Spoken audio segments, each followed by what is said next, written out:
Hey guys, what's going on? Welcome back to episode 6 of Glory Hunter.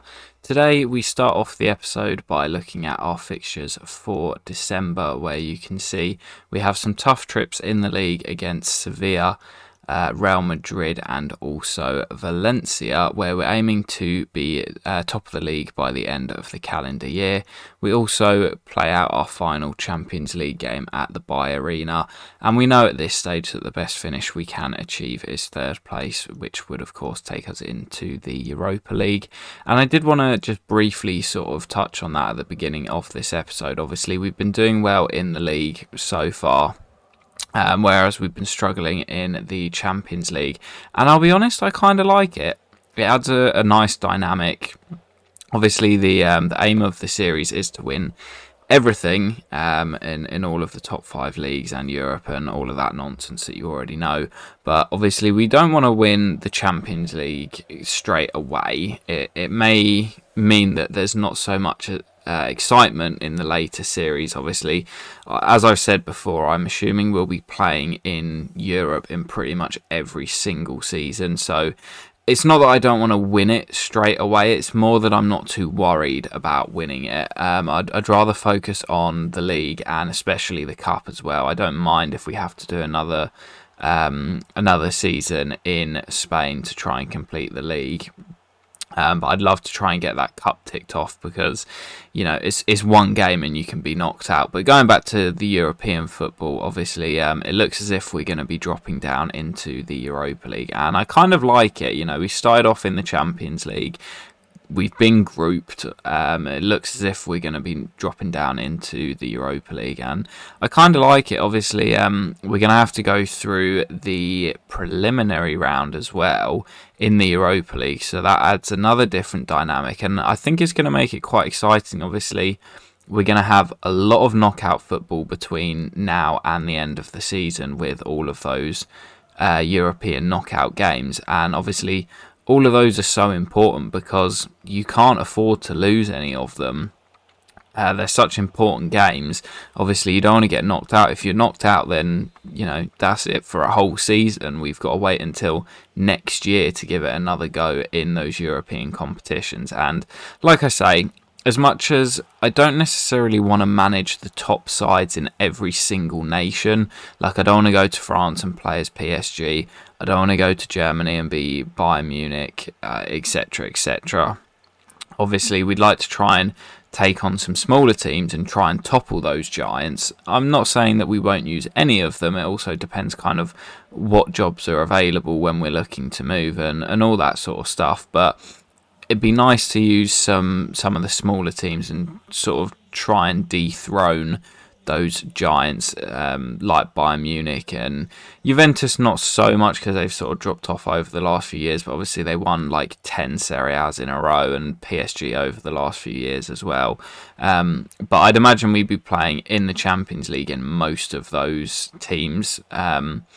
So if we can win the Europa League, get that ticked off nice and early, then we don't have to fuss too much about the Champions League. I also don't want to have like the Europa League outstanding if we get to like, I don't know, say 8 or 9 seasons in, we're over the halfway point and we've still not got the Europa League ticked off.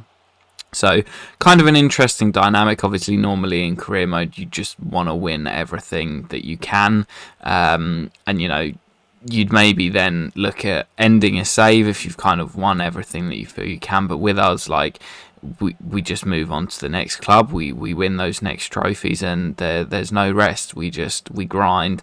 We try and win all those trophies.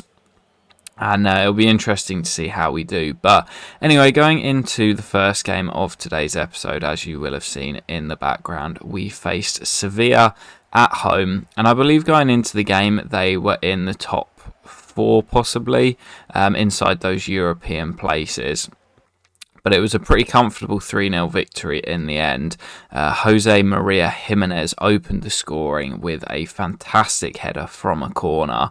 And one of the things I've kind of mentioned a few times is how bad I am at the new corners and the new system. But I have to say, over the last couple of times I have played the game, I seem to be getting slightly better, and I have actually scored a few goals from the corners, including that one against Sevilla to get us up and running. But we were pretty comfortable in the game.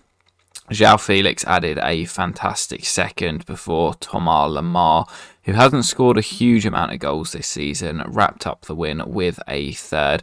Keeper definitely should have done better in that one. And following that, you can see that we had a further scouting update from Spain and Morocco, and we picked up this little gem, Fouad Hassan. He had a 2.3 million valuation at just age 15, and he looks like he's going to be a real star. Obviously, I've alluded to it a few times before with the the youth players and how they kind of make the series interesting. And obviously, with this one being such a long series, even the young current players, your likes of Jude Bellingham, Foden, Tchouaméni, Haaland, and Mbappe, even these guys, come the end of this whole series cycle, they're going to be coming towards the end of their career. It's like the new generation of players coming through, so we kind of want to keep an eye on some of those guys that may come through our own academy, as well as regens and pre-gens and all of those sorts of things, so that we can kind of keep track. And I think I might even create like a spreadsheet or something of every team that I'm at, and what players come through, what positions they are, what their potential is, that sort of thing, just so that we can keep track of them as best we can when we move to other clubs. I have said before, like once we're kind of set on leaving a club, we will promote all of the youth players anyway, just so that they're in the sort of player pool. But following that, after some youth scouting, we did jump into our final Champions League game, obviously taking on Bayer Leverkusen at the Bayer Arena. They beat us 1-0 in the reverse fixture at the Metropolitano. Obviously, Bobby Dazzler, Firmino, I've heard recently being linked with a possible move to West Ham. Got a couple of mates who are West Ham supporters, and a few saying that they wouldn't want him, and that completely baffles me. I said in that reverse game that he's someone who I think is quite underrated, and yes, maybe he's not quite at the level of Liverpool anymore, and kind of the way they're playing with that energetic kind of press and all of that stuff. But what he's done at Liverpool, he was kind of like the unsung hero of the front three with Mane and Salah. And I think he'd be a fantastic signing for West Ham. He'd bring in like a lot of European pedigree, experience. Obviously, he is getting a little bit older now, but that sort of technical player that West Ham don't really have, I think he'd be a fantastic signing. And there's rumours of just a £16 million fee, which in this day and age is really not a huge amount. So interesting to see if that develops any further, but I think he'd be a fantastic signing for West Ham if they did go in for him. But back to Bobby Firmino in this game. Unfortunately for him, his side were trailing. Alvaro Morata, the Spanish archer, put us 1-0 up inside the first half. It was actually a really good strike. It looked like he got fouled after the shot came in. But he put it into the corner past Tedeschi, who again in this game, similarly to that game at the Metropolitano, was a real nuisance to get past. But we did have a bit more luck. Antoine Griezmann put us 2-0 up with a fantastic finish. And then the third goal was a little bit of a carbon copy. I'd brought on a few sort of fringe players. I think Sao Niguez possibly got some minutes in this one. Ethan, who was a striker that we had on loan from Tenerife, he was like 65 rated. I don't know why, I just popped him on the bench, and he ended up coming on and getting the hockey assist for this third goal from Rodrigo de Paul. On that, though, the three Argentines that we've got in this team, De Paul, Molina and Correa, have been absolutely fantastic this season. And obviously, I am a bit of a Messi fan over Ronaldo in the debate, if you ask me. I mean, I can appreciate both of them, but I would side towards Messi.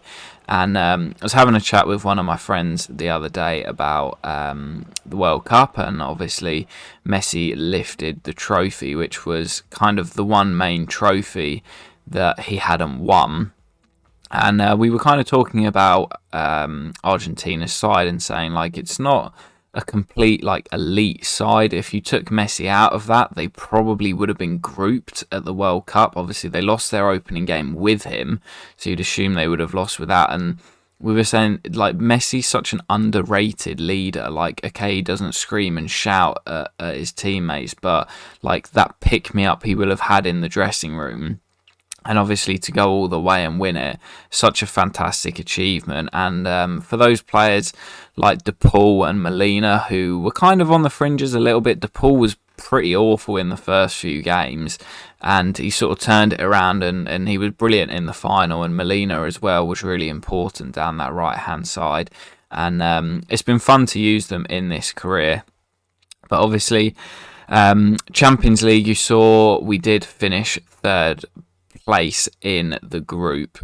We did quickly run through the other teams who finished third and would be dropping down into the Europa League with us, as well as also just checking out the player statistics, so goals, assists and clean sheets. None of our players did particularly well, as we obviously struggled. But it'll be really interesting to see with the Champions League back in real life in February, I believe it is. Obviously, there's been so much chatter, and not even chatter, but obviously, like, everyone got involved in the World Cup. That was absolutely fantastic. And then now the Premier League's come back.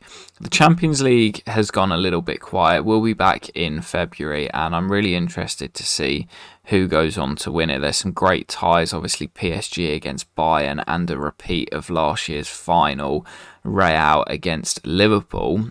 Speaking of Real, they will be our next opponent in this episode, travelling to the Bernabeu for what I believe was a first v second clash. They may have dropped down to third, with Barcelona having played before, but it was a big game.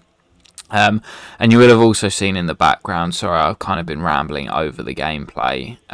We did get our Europa League preliminary round draw, and we would be taking on the German side, Union Berlin, a side that I'm a big fan of. I can't remember what their manager's name is, but they've been playing some good football over the last few years, developed some really good young players. They got a great team at the moment with loads of just really likeable players. So that won't be an easy test for us. However, on FIFA, they're not the greatest side. And I did show you the Bundesliga table where they were sat in third place. Sorry, not third place, 10th place. So they have been struggling in the Bundesliga. So I definitely fancy our chances of getting through that. But like I said earlier, in these European games where it is knockout football, anything can happen. We'll have to be on our game. But speaking about being on our game, how good has Joao Felix been over the past couple of weeks and months in this season? Really picked up his form, and he gives us an early lead here within just 5 minutes at the Bernabeu. Lovely team goal. We worked it pretty much from the kickoff, and you may have seen before the game they were sort of previewing the top scorers in the league, and Vinicius Jr. was actually at the top of the list with 12. Well, Joao Felix had 10 going into the game, and just before the half-time period, he did actually level with Vinicius Jr. as he bagged his second to secure the brace. Lovely little ball, dinked into him by Llorente, brings it down on his chest and fires it into the bottom corner, low and hard, past Courtois, who had absolutely no chance of saving that. And he gave us a 2-0 lead going into the break. Scored 5 minutes into the game and then 5 minutes before the break. And I'll be honest, Real Madrid were pretty poor in this game. I've heard a lot of stuff from the sort of FIFA community about how in the big games, the ones that you expect to be tough, the sort of AI teams don't turn up. The game against Barcelona was a really, really good one. Obviously, we secured the late winner via Joao Felix, and it was a really good game. It was quite even. This one, I see what people mean. Like, we were at Real Madrid, at the Bernabeu, in their home stadium, and we absolutely dominated them. They barely had a shot. I think you'll see at the end of the game, they had an XG of like 0.2 from 2 shots or something.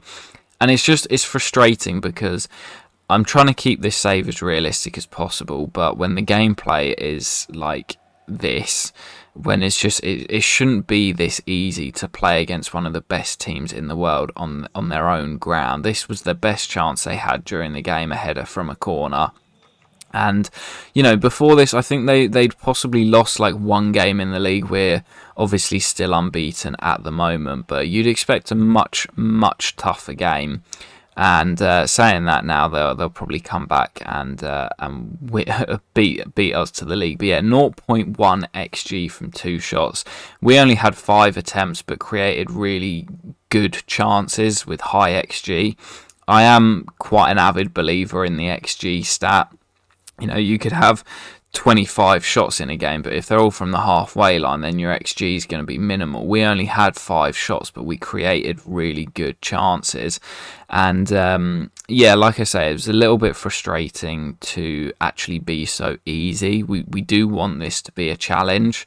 And, you know, we've been going well in the league so far, and it's not completely unrealistic that we'd be unbeaten at this stage.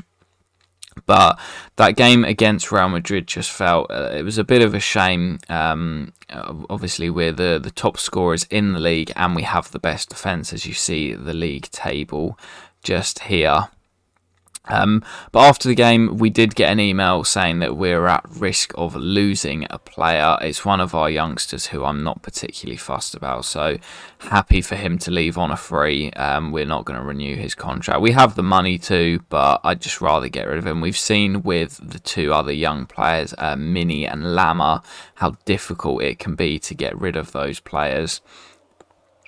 So not too fussed about him leaving. But the final game of today's episode would be against Valencia back at the Metropolitano. And you may have seen, as I flicked through the league table, they were actually sitting in the relegation zone before the match in 18th place, having a really, really tough season. And their squad's not quite what it has been in the past. They've lost, obviously, quite a few big players. And, yeah, it's a shame to see, because I always quite liked Valencia growing up.